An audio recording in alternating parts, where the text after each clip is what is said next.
Bonjour Pierre. Bonjour Marius. Merci de m'accorder un peu de ton temps. Donc on est là à BTC Prague. Tu viens de finir ta présentation qui est sur le sujet de ton livre principal. Principalement sur le sujet de ton livre. Ça c'est la traduction anglaise.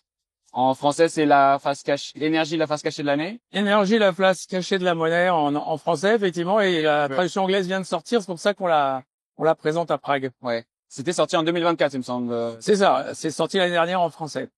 Ok. Et donc tu as fait une présentation principalement sur les sujets qui tournent autour de ce livre. Est-ce que rapidement, en une ou deux minutes, pour pas aller trop dans les détails non plus pour l'instant, tu peux nous présenter quel est ce sujet Le sujet de l'énergie, il est transverse à plein de domaines, mais dans Bitcoin, évidemment, l'énergie joue un rôle vraiment très important dans le protocole avec la preuve d'énergie. Donc, c'est important que les gens comprennent pourquoi ça joue un rôle si important. Ouais. Et c'est pour ça que j'ai tenu à expliquer le fonctionnement de l'énergie, de l'entropie, parce que la monnaie, c'est une information, donc c'est en lien avec une réduction d'entropie en physique. Donc, c'est des principes physiques des lois de la nature, en fait, qui Ouais. et Bitcoin, c'est vraiment ça, c'est les lois de la nature qu'on utilise pour construire un système monétaire plutôt que de confier sa gestion à une oligarchie. C'est vraiment ça la philosophie de Bitcoin. Revenir aux lois de la nature. Ouais. Et donc tu es aussi un des cofondateurs de Paymium. Est-ce que tu pourrais rapidement revenir sur qu'est-ce que c'est Paymium, même si je pense que la majorité des gens savent ce que c'est, mais aussi venir sur expliquer ton rôle. Oui, bien sûr. Premium, c'est un des premiers exchanges Bitcoin, c'est-à-dire un des premières places de marché sur Internet où on a pu échanger des Bitcoins contre des euros et inversement. En 2011, donc on a démarré très tôt. On est resté peut-être plus petit que quelques mammouths du secteur, mais du fait qu'on est plus petit, on a certainement plusieurs activités au niveau du service client. Ouais. On est régulé en France, donc pour toute l'Europe, pour toute la zone euro. Et on a un track record. Ça fait plus de 15 ans qu'on est maintenant sur le sujet Bitcoin. Donc, on a un track record que peu de plateformes peuvent rivaliser. Donc, c'est ça qui fait qu'on est différent. Je crois que c'est important en plus qu'il y ait des plateformes un peu partout dans le monde, qu'il n'y ait pas une centralisation sur deux ou trois plateformes. Donc, ça aussi, c'est le rôle de Paymium, c'est d'être un acteur de cette décentralisation, parce que souvent les gens disent oui, mais les exchanges, c'est un facteur de centralisation. Ça n'est vrai que si c'est des mammouths et si c'est des GAFAM, je dirais, on veut éviter que sur Bitcoin se produise le phénomène qu'on observe sur Internet où effectivement il y a 7 compagnies. Alors on va enlever MicroStrategy, on va dire 6 compagnies américaines qui dominent Internet. Oui, c'est un peu le même sujet aussi avec Lightning. Quand on parle de scaling de Bitcoin, on parle de, on se dit si en fait on n'arrive pas à trouver de solution de scaling, ce sera potentiellement des banques Bitcoin comme Blink, Wallet of Satoshi qui prendront le dessus. C'est ça. Et le tout, c'est si on en a 1 million autour du monde, en fait le risque est plutôt limité. Mais si on n'a qu'un gros comme Wallet of Mais Satoshi. c'est bien qu'il y ait une diversité de chemins pour le scaling, enfin pour monter en puissance, parce que les exchanges font partie aussi de cette possibilité, puisqu'il y a des millions de transactions qui passent par les exchanges, Ouais. qui sont off-chain en fait. Un exchange, c'est un peu comme une sidechain, parce qu'on fait un dépôt, on fait un retrait, mais entre les deux, il y a plein de transactions qui se passent, il y a des millions de transactions qui se passent sur une plateforme, donc ça fait partie du scaling, les exchanges. Mais c'est bien qu'il y ait des approches décentralisées comme Lightning, évidemment. Il ne faut pas qu'il y ait que des plateformes centralisées. Et donc pour revenir au sujet du livre, donc l'énergie et la monnaie, et j'ai envie de même dire l'économie de manière générale, c'est quelque chose de central dans le livre et dans les présentations que tu fais. J'ai parlé de ce sujet à un ami que de longue date, et j'essaie de lui expliquer avec mes mots, même si j'ai pas été très bien fait. Comment est-ce qu'en fait l'énergie est un point central de l'économie et que si on consomme pas d'énergie, on peut pas vraiment créer de croissance. En tout cas, c'est très compliqué. Est-ce que cette affirmation est correcte? Et si oui ou non, est-ce que tu pourrais la détailler un petit peu? Alors oui, c'est très intéressant parce que là, quand on parle de croissance, en fait, il faut bien, c'est une croissance de quoi? En fait, Ouais. croissance d'un indicateur qui est mesuré en monnaie. En gros, le GDP, enfin le produit intérieur brut en français, c'est un indicateur qui est mesuré en monnaie, en euros ou en dollars. Donc ça veut dire qu'on utilise une représentation de l'énergie, la monnaie, pour mesurer les échanges dans l'économie. Et on parle de croissance quand il y a beaucoup d'échanges. Plus il y a d'échanges, Ouais. on dit qu'il y a une économie en croissance quand il y a plus d'échanges. Mais plus d'échanges, ça veut juste dire qu'il y a plus d'énergie qui circule dans l'économie. Donc effectivement, on observe cette courbe que j'ai montrée où il y a une corrélation parfaite entre l'énergie utilisée et et le produit intérieur brut. Donc cette corrélation, c'est un fait, c'est pas une opinion. et on peut pas en débattre parce que ça s'impose à tout le monde. Après, on peut réfléchir au système monétaire. C'est ce qu'on fait dans Bitcoin en proposant des nouvelles règles, éviter qu'il y ait une oligarchie qui se forme, éviter qu'il coûte trop cher, éviter qu'il soit pas performant comme ce qu'on a aujourd'hui. Mais on change pas les lois fondamentales qui est que une société humaine, ça utilise l'énergie pour se développer et pour vivre. Et c'est le troisième principe de la thermodynamique. Elle va pas essayer de réduire cette quantité d'énergie. Elle va plutôt essayer de la maximiser. Ouais. Et elle va s'organiser pour la maximiser. Donc c'est inutile d'aller contre une loi de la nature en disant aux gens qu'on utilisez moins d'énergie parce que c'est contre leur nature. Ouais. Et donc c'est pas productif en fait. Et d'ailleurs personne ne le fait à part quelques politiques en France. Dans toutes les autres régions du monde, personne ne pense même à l'imposer à ses citoyens. Ouais, c'est un des sujets, je crois, que tu abordais avec How to Bitcoin, Alex et Victor, de cette nature humaine en fait de consommer de l'énergie. Et je pense qu'en fait on fait tous cette expérience de quand on est à l'école, par exemple, on cherche à trouver des moyens d'apprendre plus en dépensant moins d'énergie. Donc emmagasiner des informations en dépensant moins. Et j'ai l'impression que c'est aussi le corps de tout le livre et de tout le sujet que ouais, tout à fait. L'éducation, c'est une manière de réduire son entropie, donc de maximiser la quantité d'énergie qu'on peut traiter. Et l'énergie qu'on reçoit, on la reçoit ça directement sous forme d'énergie, c'est des biens ou le travail de quelqu'un d'autre, c'est des biens ou services. Service, c'est le travail de quelqu'un d'autre. Là, on reçoit de l'énergie ou une représentation de l'énergie, donc la monnaie. Mais on fait tout pour recevoir le plus possible. C'est dans notre nature. Alors après, il y a toujours des exceptions. Il y a des démarches spirituelles. Je pense à des moines qui vont se retirer dans un monastère. Eux, ils se mettent volontairement en dehors du circuit de l'énergie. Mais en fait, pourquoi faire? Pour réduire l'entropie de la société. En fait, leur démarche qui paraît effectivement à première vue très différente, en fait, elle s'inscrit quand même dans une logique de réduction de l'entropie par l'accumulation d'une sagesse et d'une organisation. Donc en fait, même les moines font partie de l'espèce humaine et de l'espèce humaine au global, elle essaye d'utiliser le plus d'énergie possible. Ouais. Et donc un des sujets justement un des points que vous affirmiez dans cette interview, c'était que au final les politiques d'écologie visent à réduire la consommation d'énergie et c'est justement contre nature et ça crée au contraire des distorsions et ça crée des moments où en fait on consomme beaucoup plus d'énergie à certains moments et une énergie sûre forcément. Tu as tout à fait raison là. Ça ne peut déboucher que sur des mauvaises mesures puisqu'elles sont encore une fois contraires aux lois de la nature, ces démarches idéologiques. Donc elles vont générer des mesures. La puissance publique va prendre des mauvaises décisions et elle va devoir revenir dessus. Alors on peut prendre l'exemple des éoliennes par exemple. C'est quoi une éolienne?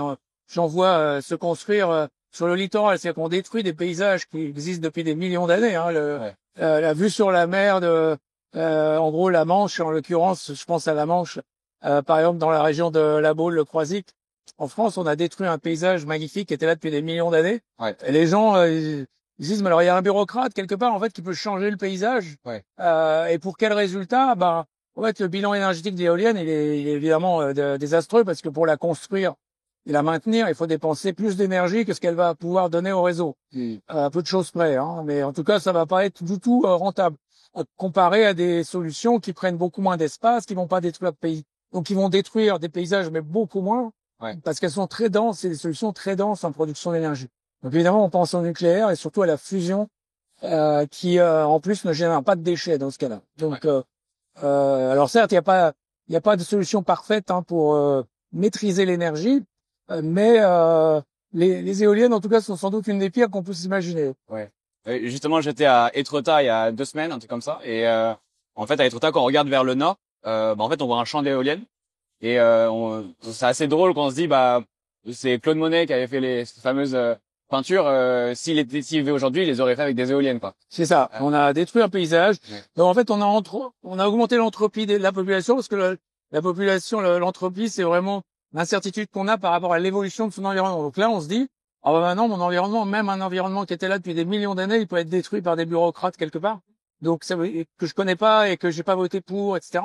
Donc là, on est vraiment en plein dans l'augmentation d'entropie, ce qui est là encore contraire à la nature, puisque nous, en tant qu'espèce, on essaie de réduire notre entropie. Donc c'est vraiment des mesures qui sont fondamentalement inhumaines au sens propre du terme. C'est qu'elles vont à l'encontre de ce que l'espèce humaine voudrait faire. Et donc, pour revenir sur recentrer le sujet sur Bitcoin. Bitcoin, c'est donc un réseau, mais qui consomme beaucoup d'énergie. Après, Utilise. Alors, oui, j'essaie d'éviter d'utiliser le mot consommer, même si on peut me surprendre à l'utiliser aussi, hein, parce qu'on l'entend sur le temps, donc finit par l'utiliser. Mais en vrai, c'est une transformation d'énergie. Ouais, bien sûr. Donc, le mot consommation, en fait, est très politique. C'est-à-dire qu'à partir du moment où tu commences à parler de consommation d'énergie, tu imprimes, tu envoies le message que c'est quelque chose de rare, ce qui n'est pas vrai. Principe de conservation, l'énergie ne se peut pas se détruire, donc elle est pas rare, elle est partout en fait. C'est juste la maîtrise de l'énergie qui est compliquée. Mais le cheminement aussi. Voilà. Mais en tout cas, je préfère parler d'utilisation d'énergie parce que consommation, ça va dire oui, mais si on consomme, on va choisir pour les gens parce que les gens sont pas assez sages pour choisir le meilleur usage. Donc ça, en fait, implicitement, tu mets en place un mode de pensée où il y a une élite qui va décider comment on utilise l'énergie. Ouais. Ils vont te dire, par exemple, les stations de ski, il faut arrêter parce que moi je fais pas de ski ça utilise trop d'énergie. Ouais.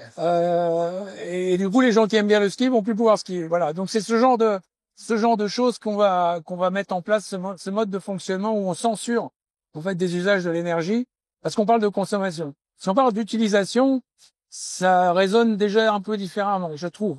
Donc c'est très politique en fait tout le vocabulaire autour de l'énergie et de l'économie. Et le choix des mots, évidemment, est important. Il est pas anodin.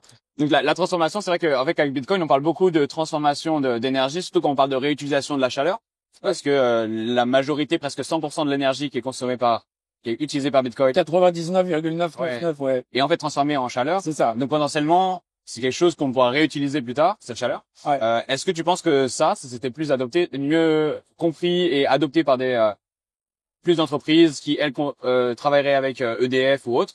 Est-ce que tu penses que le point de vue des politiques pourrait changer grâce à ça?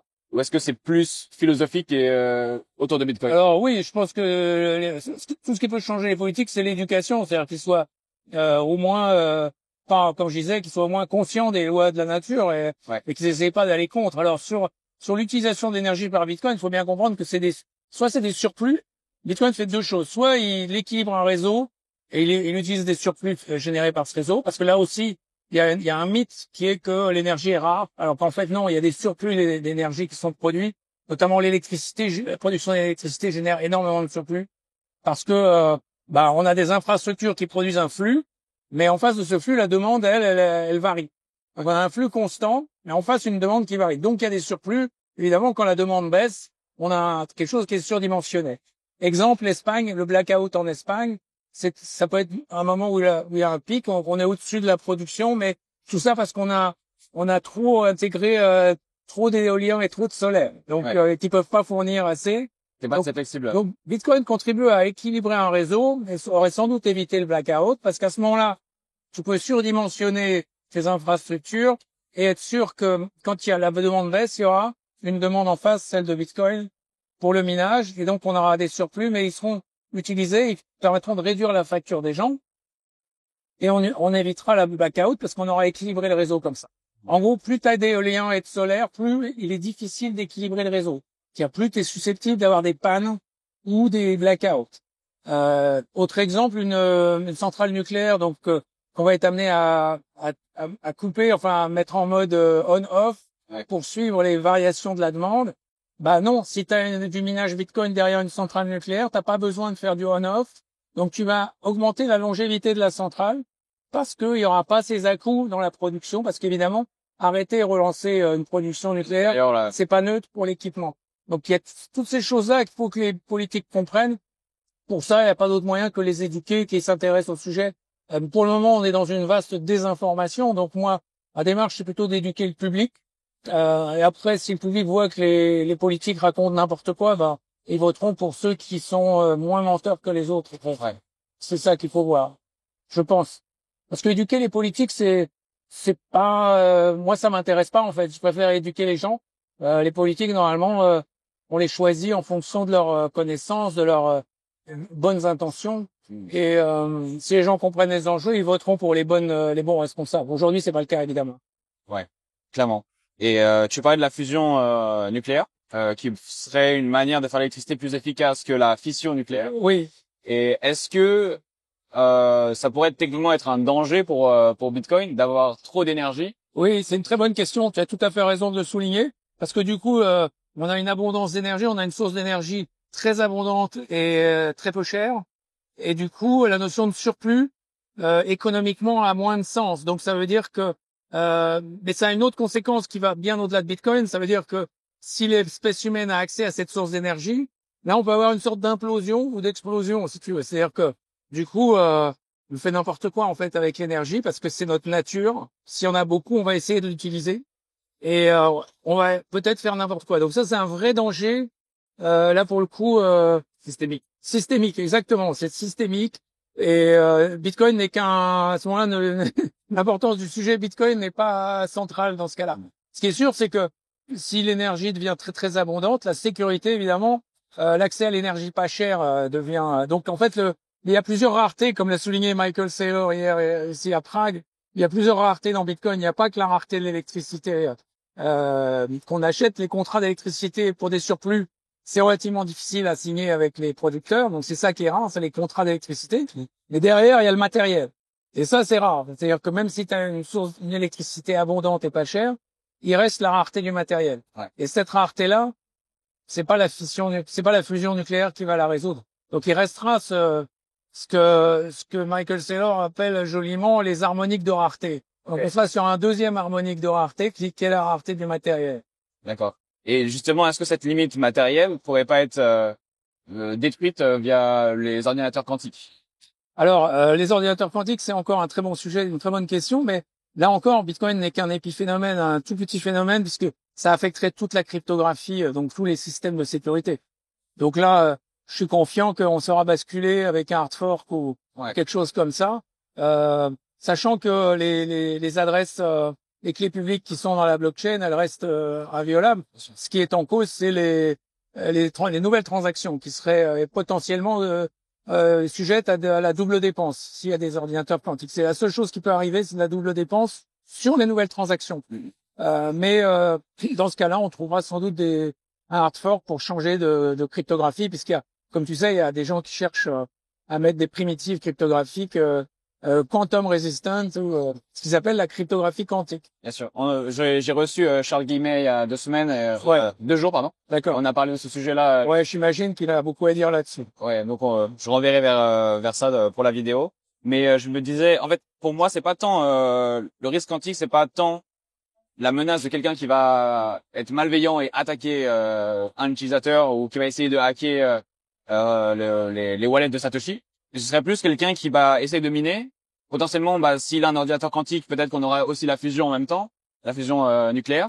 Donc, ça pourrait faire deux gros outils qui pourraient permettre à un acteur, s'il prend possession des deux technologies, de contrôler Bitcoin potentiellement. C'est ça. Effectivement, il peut y avoir une attaque comme ça, mais la probabilité qu'un acteur détienne seul les deux technologies pour faire cette attaque me paraît très faible. Elle est pas nulle, mais on vit avec plein de probabilités faibles. Une météorite peut tomber sur Séoul, à Prague, et tout s'arrête. Donc, je pense que c'est pas en tout cas quelque chose qui m'empêche de dormir. Mais je pense que c'est une question, effectivement. Mais il y a des réponses pour la fusion et pour la cryptographie quantique. Je pense que la fusion pose des questions encore plus profondes, sociétales. L'accès à une énergie, électricité en l'occurrence, très peu chère, abondante, sans déchets, etc. Ça ouvre des perspectives assez vertigineuses. Et je pense qu'en fait, quand on dit ça, ça veut dire que tout le monde sera plus riche. Donc le problème de la richesse, effectivement, sera plus ou moins résolu par la fusion. Et la question qui viendra, c'est la distribution de cette richesse, parce que effectivement, si globalement l'espèce humaine est plus riche parce qu'elle a accès à cette source d'énergie, comment on s'assure que tout le monde en profite? Et puis en plus aussi, qu'est-ce qui fait que la société continue à tenir, puisque finalement tout devient quasi gratuit. Ouais. Ça coûte plus rien de fabriquer les choses, puisque l'énergie est surabondante. Ça coûte pas grand-chose, donc on a un niveau de vie qui augmente, consommation de matières premières qui augmente. Donc ça pose plein de questions intéressantes, mais j'ai évidemment pas les réponses à tout ça. Et est-ce que ça pourrait créer des sortes de distorsions dans l'économie, ou si par exemple il y a que l'Europe qui a de la fusion et pas l'Asie de l'Est par exemple, Est-ce qu'on pourrait pas avoir une Europe qui... J'ai peur que ce soit l'inverse. Oui, ou l'inverse. Que l'Europe ne soit pas première parce qu'elle n'a pas prouvé qu'elle était première sur les technologies en général. Mais est-ce que ça pourrait quand même créer des distorsions entre deux régions du monde? ouais, je crois pas que le secret sera gardé par quelque part parce que c'est trop important. Et mais est-ce que ça pourrait pas coûter trop cher à créer et donc potentiellement un pays en émergent n'aurait pas les moyens de... Ah oui, tu veux dire l'infrastructure de... Oui. Un pays comme la France aurait potentiellement les moyens. Et ça c'est vrai du nucléaire fusion aussi. Oui. C'est vrai que tous les pays ne peuvent pas se payer des centrales nucléaires, ne savent pas forcément construire des centrales nucléaires. Donc la question que tu poses se pose déjà en fait. Oui, sur là, c'est encore plus d'équipements. Voilà, il y aurait et là tu as raison, ça peut créer un gap plus important effectivement. C'est tout à fait juste. Je suis pas sûr en plus que ce soit plus sûr, enfin maintenir une centrale avec la fusion, je suis pas sûr que ce soit tellement plus facile que de maintenir une centrale avec la fission. Donc ça, faut poser la question à des spécialistes du nucléaire que je ne prétends pas être. Bien sûr. Et écoute, je crois qu'on a fait un tour de tous les sujets. Parce que je vais pas non plus éterniser parce que tu as déjà beaucoup parlé de ce livre. Est-ce qu'il y a autre chose sur lequel tu parles? Je crois que je suis à la moitié du livre pour être... Alors, la deuxième partie est plus sociétale et philosophique, on va dire. Et j'ai entendu plus religieux aussi. Ouais. C'est ça, parce qu'en fait, le titre initial du livre, c'était la promesse ou la preuve, parce que j'explique dans la présentation que Bitcoin, c'est la preuve de travail, donc preuve d'énergie, et la monnaie fiat, c'est plutôt la croyance dans un remboursement d'une promesse de remboursement. Un crédit, c'est une promesse de remboursement. Et donc la promesse et la preuve me paraissait un bon titre. En plus, ça résonne avec la philosophie taoïste du yin et du yang. Ouais. Le yang étant plus dans la preuve et le yin plus dans la croyance. Bon, la croyance, c'est Sapiens, Yuval Harari avec son livre fameux Sapiens a expliqué que la croyance, c'est ce qui avait permis à Sapiens de prendre le pouvoir, sa capacité à croire. Puis il y a Nietzsche, Nietzsche qui a écrit, philosophe bien connu, qui a dit, il y a deux ordres d'êtres humains, il y a ceux qui aiment croire et ceux qui aiment savoir. Ouais. Et je pense que les bitcoiners, quelque part, ils aiment savoir, ils aiment les preuves, et puis il y a des gens qui préfèrent la croyance et qui aiment bien croire. Donc, il y a ces deux facettes dans l'humanité. Il faut vivre avec les deux, essayer de coexister, mais ça reste une dichotomie assez forte. Ouais. Qui est symbolisée par le yin et le yang dans la philosophie taoïste. C'est pour ça que j'en parle aussi dans le livre. Parce que au niveau de Bitcoin et religion, c'est un sujet qui moi me fascine, on peut dire. Je suis pas vraiment religieux, mais c'est un sujet qui me fascine quand même pas mal.